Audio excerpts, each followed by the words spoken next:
Hello beautiful people, welcome back to the channel. Pots and Petals here, everything garden and allotment related. It's another beautiful day here today. I've managed to get to a couple of garden centres this morning. I couldn't find many vegetable plants, but I did treat myself to a Dahlia and a couple of other decorative plants, so I'll show you them in a minute. I need to just find out where I'm going to be popping them. And then we just need to clear out a few more of the beds and sow some seeds so that they can see us through for the rest of the year. And these are what I've treated myself to. So we've got the bright yellow Coreopsis at the back here, and then we've got the Echinacea, which is this bright pink, and I just love the way that these two colours clash together with the green of the Coreopsis, and then you've got quite dark stems on the Echinacea, so I thought they went really well together. And then at the back here we have got a dark foliaged Dahlia. I believe it's going to be a red petal Dahlia, quite an open flower by the looks of things. So I'll try and keep the Echinacea and the Coreopsis together. The Dahlia I'm sure I'll be able to find a home for, and I'm thinking somewhere in the wild area at the front of the garden near the fruit cage. So we'll go and have a little look over there to see if we can find some space for these. So you can't go to a garden centre without looking for seeds as well. So we got the radish, amethyst. In the past I have had the viola, which are a bit more purpley, but they're really vibrant. So I'm hoping we'll get something similar with these, which just make your salads that little bit more colourful. We've got the Detroit 2 beetroot, which is pretty standard, your purpley red beetroot in a nice globe. So these are great for grating raw onto salads or even pickling them. We've got the Autumn King 2, which are a great crop for overwinter storage. So I'd get these in the ground now, they'll start growing, but you can leave them in sort of over the autumn time up until sort of January. And then we have got some sorrel. So I've never grown sorrel. I've eaten wild sorrel in the past, but I've never grown it myself. So some red veined sorrel. It's quite a lemony sort of taste from what I understand, a bit citrus. So they go really nice, sort of look similar to a beetroot leaf. Then we've got some spring onions, so we've got two types of spring onions. Katana, I haven't tried these before, but I thought they're quite a standard white onion, similar to a Lisbon. And then these looked quite big. So Rossa lunga di Firenze, excuse my Italian. But they look quite large, almost like shallots, so I thought they'd be a good shout. So we'll get those in the ground today. And then finally, you can't go wrong with a little bit of chard.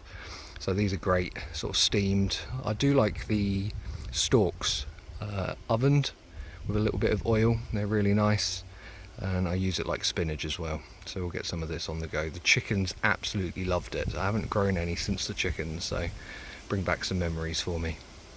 As you can see, this area is now starting to go over a little bit. We haven't had a huge amount of rain lately, and a lot of it is spring flowering plants. So I'm thinking we've got this big gap here to put the Coreopsis and the two Echinacea plants. I think they'll look quite nice at the front. And then I'm thinking somewhere maybe down here or over in this corner we will put the other Dahlia. And hopefully it will just start to add a little bit more colour into this corner, because it is all now starting to look a little bit drab.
Ta-da!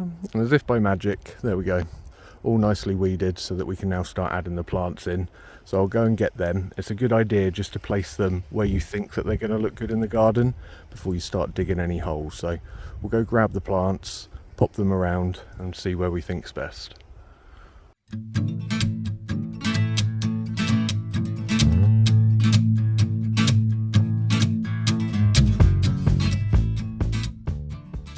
So I think we've settled on this one.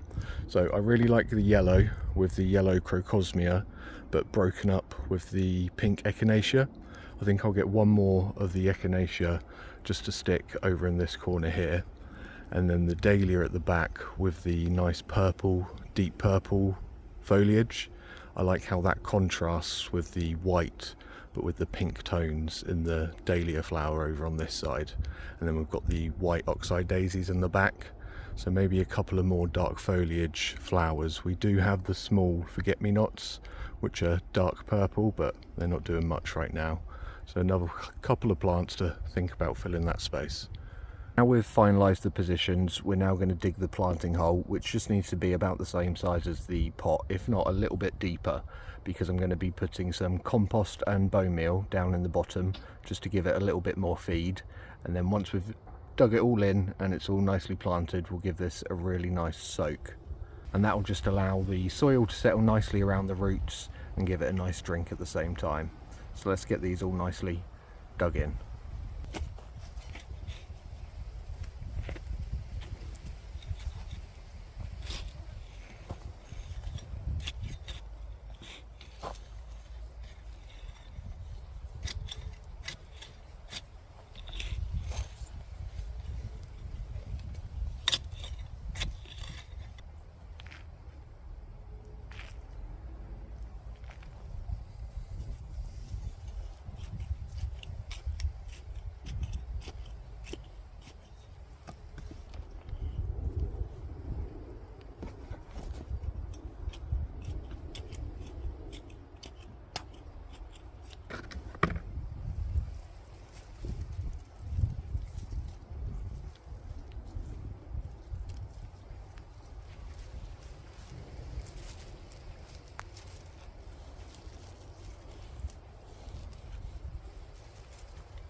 I was just having a little look in the pond, as I always do, and I've just noticed I've got my first lily flower now starting to form. So that right in the centre there, that is the bud starting to form and push up through the water. Like always, I can never remember what colour my flowers are. I think it's either white or pink, but then it could be yellow. I don't know, but that's half the excitement, isn't it? I did want to get these harvested today, but I haven't got any room in my shed at the moment to dry them out, so I think I need to clear the shed out before I harvest these. Only problem is, it's an absolute state. Come on. Please don't judge me, I haven't cleared this out probably since last year, and it has become a dumping ground, so brace yourself. 1, 2, 3. Whee! Just absolute rubbish everywhere. I really need to have a good old tidy up in here. So the onions, I normally rest along up here and up here, same with the garlic. So I need to clear that space, but if I'm clearing that bit of mess, I might as well clear the whole lot of mess. So come on, let's get this all done. The only problem is, it's like a greenhouse in here, so it's quite warm, but needs must.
ready for the big reveal, guys. It took a lot longer than what I thought it was going to take, but ta-da! Totally worth it.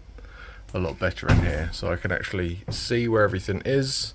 I'm not tripping over all sorts just to get to the back there, and I've got it nice and organised. So I've even gone in and sorted the little pots out. I've got all the bird food up there in the bread bin. I've just given it a real good tidy up. So I've got that nice clear space over here where we can put the rest of the onions. I do feel a lot more organised when this is all nice and tidy and I can see where everything is.